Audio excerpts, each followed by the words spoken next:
All right, this is gonna be part two. Hopefully, this will be the last part. I don't want this to extend like the last one. Yes, you are 21 years of age. You went to Ohio State. You have been in the public eye. You understand the bubble that you're living in.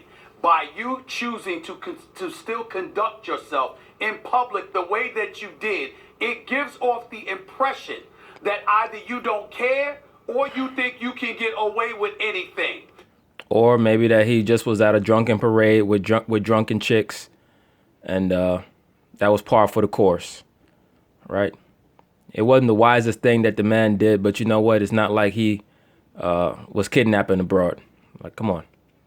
And that is not something that you want to do when you are literally being investigated by the NFL as we speak.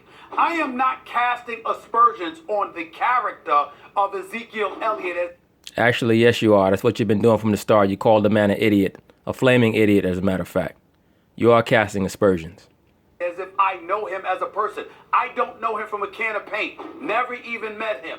What I am saying is, while he never met him, the man was on First Take last year before the draft. What are you talking about, man?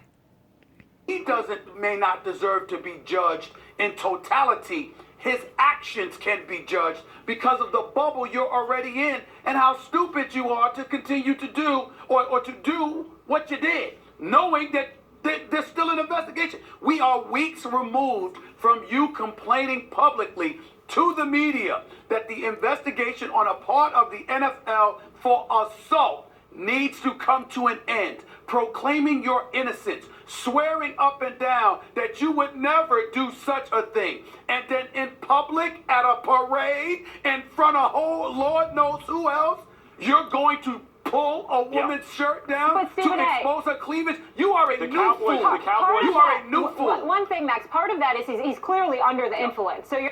Bingo. Hello. Bingo. Thank you. He's at the St. Patrick's Day parade. He's clearly under the influence. That's what the St. Patrick's Day parade is for drunkenness. You know, like I keep saying, this is not a history channel, but for those of you who don't know, every major holiday that's celebrated in America goes back to ancient Babylon and ancient Egypt. All right? And they trickle down into ancient Greece and ancient Rome. The holiday that we call St. Patrick's Day was celebrated in ancient Rome. It was known as the Liberalia, Liberalia. And in the Liberalia, what they would do is the same thing that they do at the St. Patrick's Day parade. They would get drunk. They would engage in revelry. They would pull down women's dresses and pull down their blouses. They would engage in public displays of affection and sex. The only difference is that instead of carrying around a 4-leaf clover, they would carry around the ivy leaf. All right, for the Bacchus. All right, that was the god that they were venerating back then. The West Indian or the Caribbean brothers and sisters, they still celebrate that today, known as the Bacchanal. All right, they still commemorate or celebrate the god Bacchus, who was the god of wine and revelry, and who also was a hermaphrodite. But that is what the St. Patrick's Day parade goes back to. All right, so you know, when in Rome, you do as the Romans do. The issue is not with Ezekiel Elliott. The issue is with the St. Patrick's Day parade. That's what people do there. All right. So Stephen A. Smith, as usual, he's trying to exert his anger out on all black men because they're not, you know, that's a good name for him, Stephen. Just like the name of Samuel L. Jackson's character in Django. That's a real good name for him. So you're not making the best decisions. I don't want to speak for everybody, but when you're buzzed or you're drinking or whatever it is, so that's obviously part of the issue in terms of what's happening here. But as far as that kind of thing happening, I get where he's a fool doing this at a public parade, but if we're going to take a pool of 21-year-olds, professional athletes or not, this stuff's happening whether it's in clubs, parties, that sort of thing. So that's why I didn't want to break the guy for the behavior. Thank you. You also don't want to break him because, you know, you with a black man, you love black men, you love Black Rod, all right? Now, Stephen A. is going to chime in with more of his, let me whip him, please, master rhetoric. Here. Well, allow me to respond to that. Go ahead, Max. Go ahead. Listen, all I'm saying is this. You're 21 years old. You're 21 years of age. I am tired of people acting like that's a child. You're 21 years old. You're 21 years old. You've got. Listen. The Jewish community, you're celebrating manhood at what is it, age 13? I mean, correct me if I'm wrong, Max. You're 21 years old. When are we gonna stop sitting here acting like somebody is a child at 21? I'm glad that Stephen A. had everything figured out at 21. I guarantee you, we can go back to see what his black ass was like at 21. He was probably doing all type of madness. That's why Molly got that look on her face. No, you're not a child, right. And you're being. Let me tell you Zeke had something his right bar now. mitzvah 8 years ago, in other words. Bar mitzvah. Listen, this is what I'm trying to say. What I'm saying to you is this. Excuse me. Let's just say, for the sake of argument, that Ezekiel Elliott, they did find something with the woman that he that accused him of assault. Let's just say he was arrested and convicted of a felony. Is there some juvenile home he's going to go to? No. It's going to be prison, jail. What does that even mean? There's 14-year-old black boys that's in adult prison right now. So that's another invalid attempt at an argument. And that has nothing to do with him hypothetically stating what if Ezekiel Elliott was found of committing a crime. That has nothing to do with the hijinks that were performed by him at that parade. Right now, Molly just don't want to keep the argument going, so she's going to act like she agrees with him. But that's him going on. Believe me, this is all about Stephen A. Smith trying to make sure that his management team knows that, look, I am siding with the power of the woman. I'm going to throw this guy under the bus because he dared touch a woman without her quote-unquote permission. Incarceration. Look, that's what it would have been. You're not a child. You're not a child. We don't even have to go to that. We don't even have to go to that hypothetical. This is dragged on for a... Even the white boy understood that hypothetical had nothing to do with the situation. That's why he said we don't even have to go there. For a long time, you would think if they found something in the investigation, they would have found something by now if something were there. But let's just say for a second, here's another hypothetical based on something that actually happened. That the woman who said it's no big deal said it was a big deal. What if she said, no, I didn't want him to do that? That is a big deal to me. How could he know for sure that that would be okay? Then the way that he knew that it would be okay was because she most likely was flirting with him, was saying that these are yours. Like I said in the video, she pointed to both her breasts and then pointed to him. All right. So they were interacting verbally as well as body language wise before he did that. All right. That's how he knew that it was okay. See, and this is what I'm talking about with the bad journalism. ESPN is a multi-billion-dollar corporation. You mean to tell me that none of these people there could contact that woman and say, you know what, we'll give you $10,000.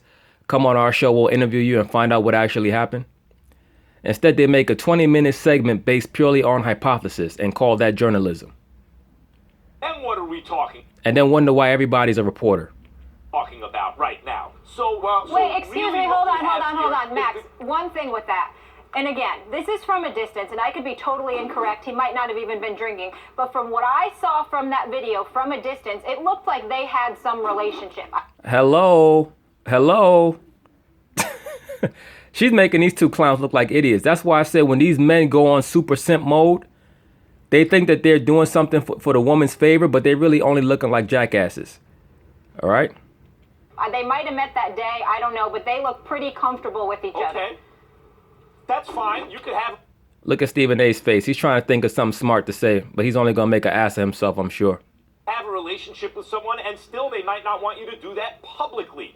I mean, the point is, if she were simply to say, whatever the relationship pre-existing was, if she were to say after the fact, no, I was uncomfortable with that, how would we be talking about it now? My point is that you'd be talking about it right now as a police investigation that would lead nowhere, because the police will look at the footage and they would say, man, why were you shaking your breast in front of Ezekiel and motioning to him?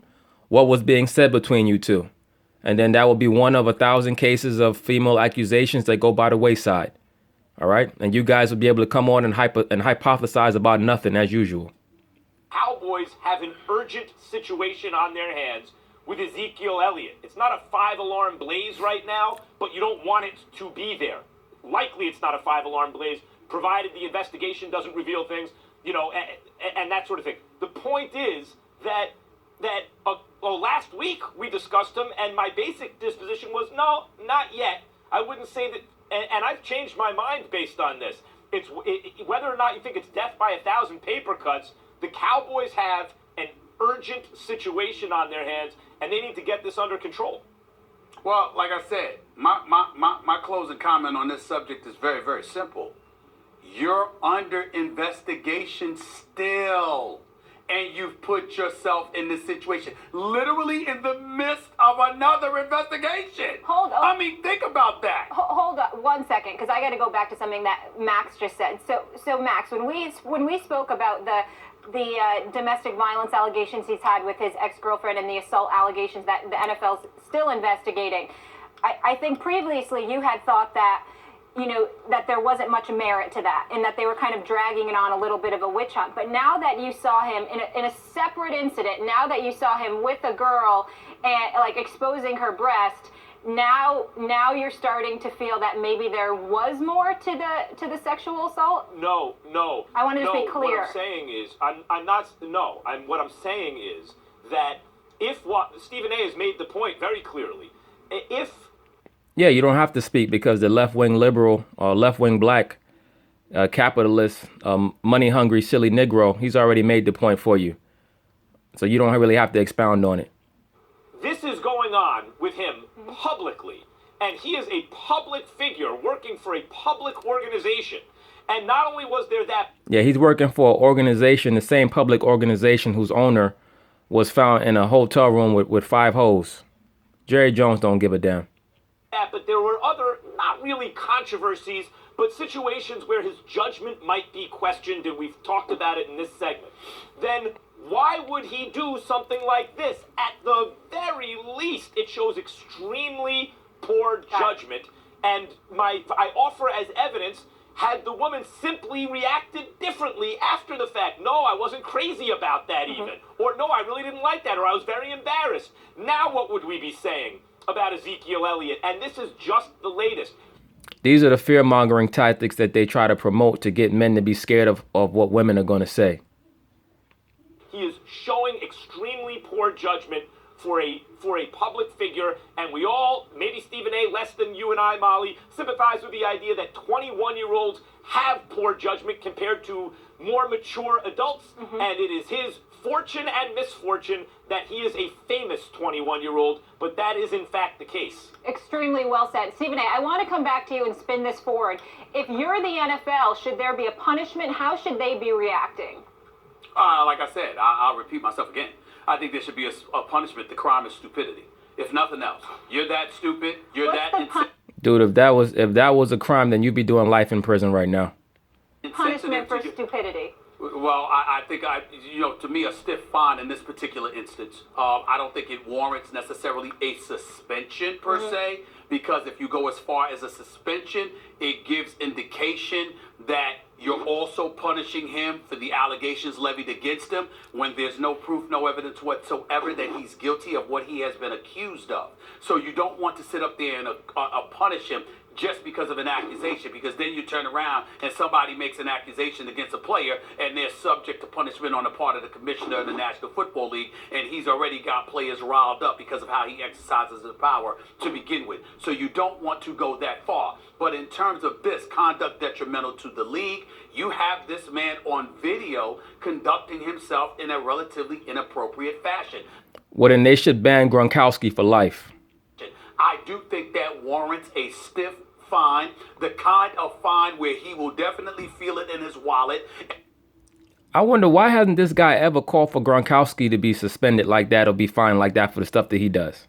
And the kind of fine that will make him think about what put him in that situation, whether it's drinking a little bit too much alcohol, whether it's hanging out with the wrong people, whether it's sitting up there and partying a little bit too much, or whatever the case may be. You take some chunk of dollars out of his pocket, he's gonna think twice.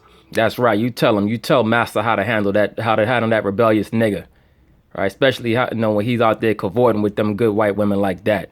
You go ahead, Steven. You go ahead and report to Master and tell him how to treat that nigga. All right? But when Rob Gronkowski's out there chug-a-lugging 3 beers at once and got 5 white bros around him talking about he's going to have sex with him all that night, he's funny and he's good old Rob, right? Yeah, I bet. Anyway, y'all, I'm going to leave this situation alone. That's it on that. Peace.